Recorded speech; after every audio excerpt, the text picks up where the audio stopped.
Well, let's start deep cleaning. Agreeing with my husband's words, we set out to scrub every corner of the house. We both work a lot, so we seldom get a chance to really clean like this. So, we were determined. At that time, we never imagined what was about to happen. My name is Sarah. I'm a 48-year-old part-time worker. My husband, John, is the same age and works a full-time job.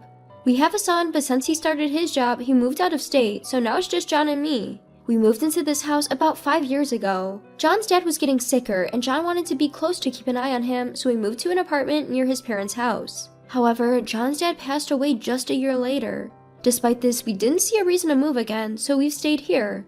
John's mom lives alone in the old family home, just a 5-minute walk away. She likes to be in control and wants to be appreciated for it. John says she's always been like this, but it's gotten worse since his dad passed away. She's quite dependent, loves John as her son, and seems to wish we would move in with her.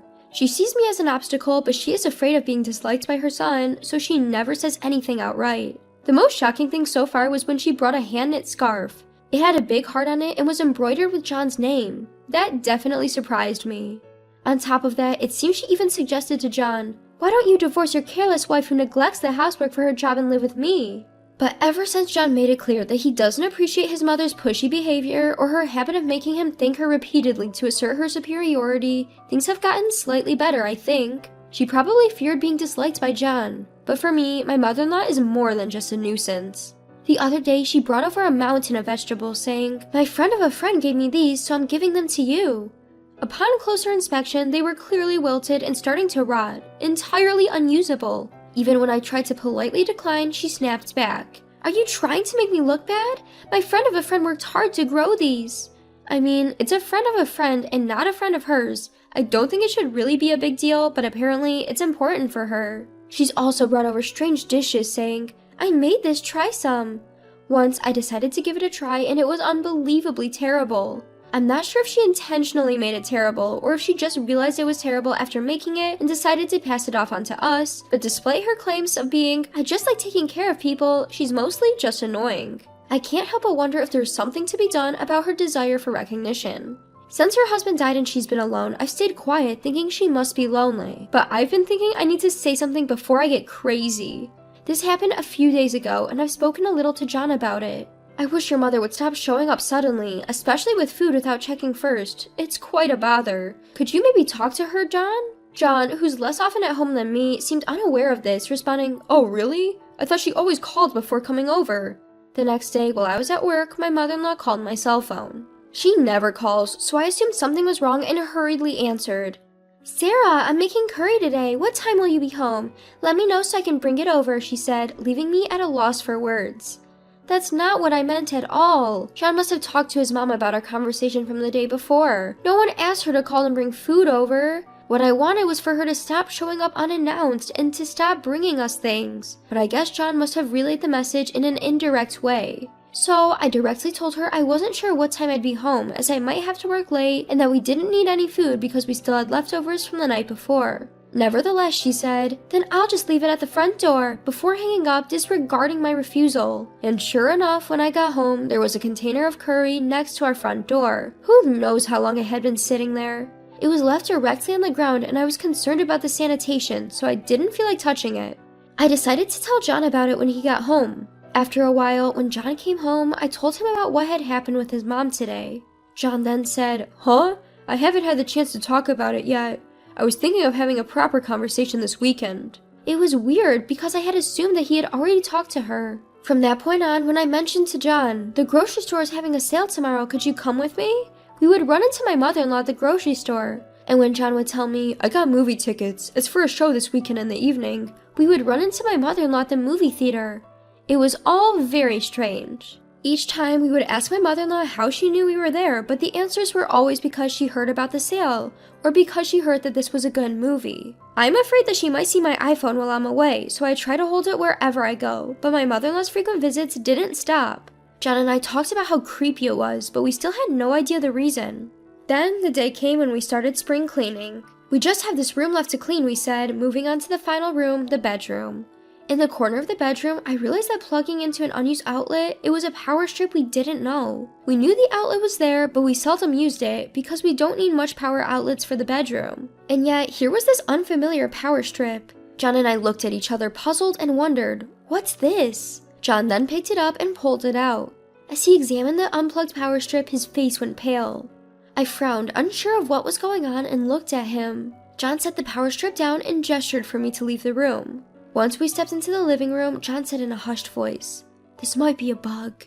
What? Taken back by his unexpected words, I furrowed my eyebrows. John asked me again if I recognized the power strip, but I had no recollection of it at all. Come to think of it, we had watched a TV show together recently, and it mentioned that power strips were commonly used for planting bugs. And if it was indeed a bug in there, that would mean someone had been in our bedroom. But who? And why? We exchanged glances, wondering if we should report this to the police. I was confused with a mix of discomfort and fear, but then the doorbell rang.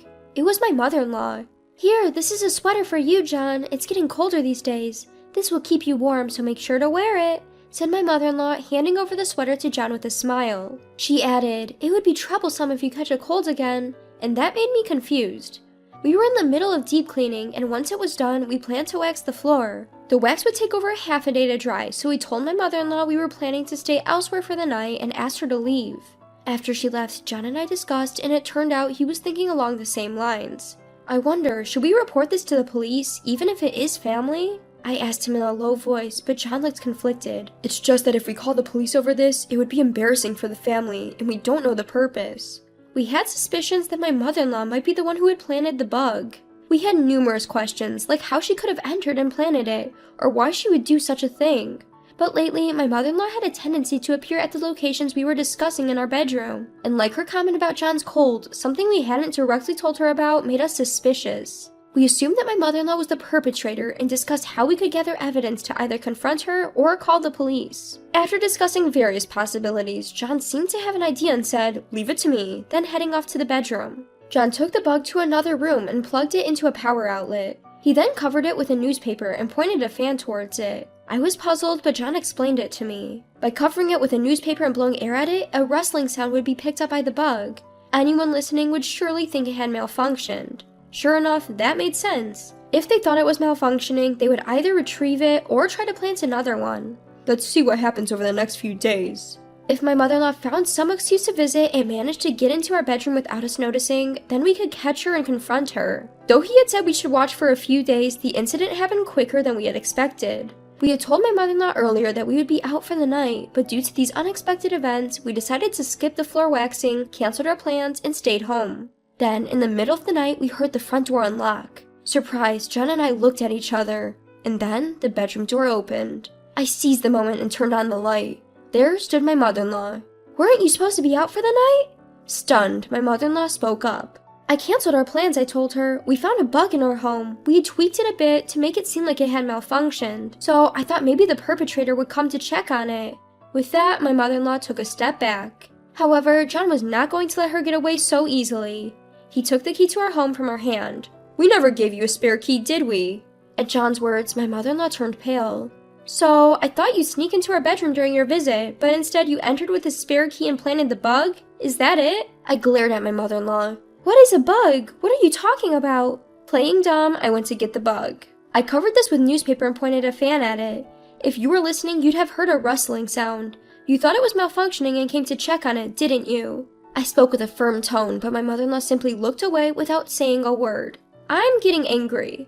It's quite absurd, but it seems there are people who bug others as part of their bullying.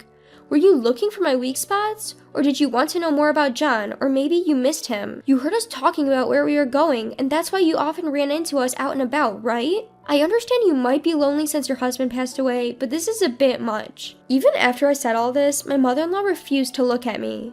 I continued. By the way, it's unacceptable to leave food on the floor in its container without even bagging it. It's dangerous and unhygienic. We end up having to throw it out, which is a waste.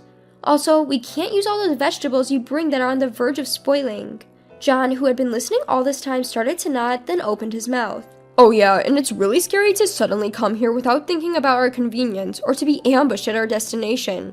To put it simply, it's annoying. It seems that he had left her shocked. She started sobbing.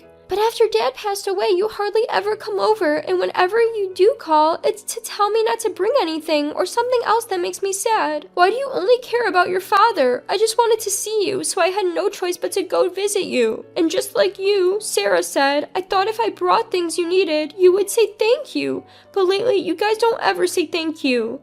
My mother-in-law began to cry hard. I was utterly confused by now, and it seemed she just wanted to see John, her only son, and be thanked. I can't keep up with her desire for recognition. It's true that John cared more about his father than for his mother, but I know there was a good reason for that. But my mother-in-law either forgot that or she was crying in an attempt to pretend it never happened. Annoyed, I ended up saying, "Of course he's going to care more about his father who worked hard, did household chores, and raised him while his mother was gallivanting around with his father's money." In fact, my mother-in-law loved to go out and was often away from home even when John was little. It seems his father thought the presence of a mother was necessary, so he never opted for divorce, but John clearly stated that the person he was grateful for was his father. I don't know if his father ever noticed, but according to John, my mother-in-law even had affairs. As she got older and her husband died, leaving her with less money to spend freely, the men who used to spoil her no longer paid her any attention. It seems that's when she started seeking attention from her son. As I said this, John nodded. "Yeah, that's why it's hard when you say I should be grateful to you. We were actually thinking of moving after Dad passed away, but Sarah was worried about you since you are old and suggested we should at least check on you from time to time. That's why we're still here. Aren't you the one who should be grateful?" Then my mother-in-law started to sob again, repeating how lonely she was. In response, I found myself saying sternly, "If you're lonely, does that mean it's okay to break in, install bugs, and commit crimes?" Then my husband chimed in. "Embarrassing as it is to say, I think we might have to involve the police. She hasn't even apologized." At that, her sobbing stopped abruptly. "No, that's not what I meant. I'm sorry. I'll apologize, so please, don't call the police." Her antics started to look quite ridiculous, and I couldn't help but laugh. "So, what did you mean? It's strange to make a copy of the key without permission, and I don't think it's normal to even consider bugging someone. It's definitely creepy. Can we agree to cut all ties moving forward?" Then my husband showed her the door, telling her, "If you don't want us to report this to the police, the least you can do is stop bothering us." After that, we discussed and decided to move. Of course we didn't tell my mother-in-law where we were going, and we didn't even tell her that we would move. In fact, my husband had been contemplating a promotion that would require moving to the next county for a while now. With this recent event, we decided to accept it. When we didn't report my mother-in-law to the police, she handed us money, saying it was compensation for the trouble she had caused, and she said that the issue was over. We took the money, but still severed all ties with her, making it official with documents drawn up by a lawyer. After we moved, we heard that my mother-in-law had become depressed, but we saw it as karma. We weren't here to fill up with her desire for recognition. Our new home was close to where our son lives, so we get to see him more often. While our son is important to us, he's an adult now. I can't understand why my mother-in-law would be so obsessed with her adult son. Speaking of our son, he's mentioned he's thinking of getting married, which I'm looking forward to. Using my mother-in-law as an example, I intend to do my best to build a good relationship with my future daughter-in-law.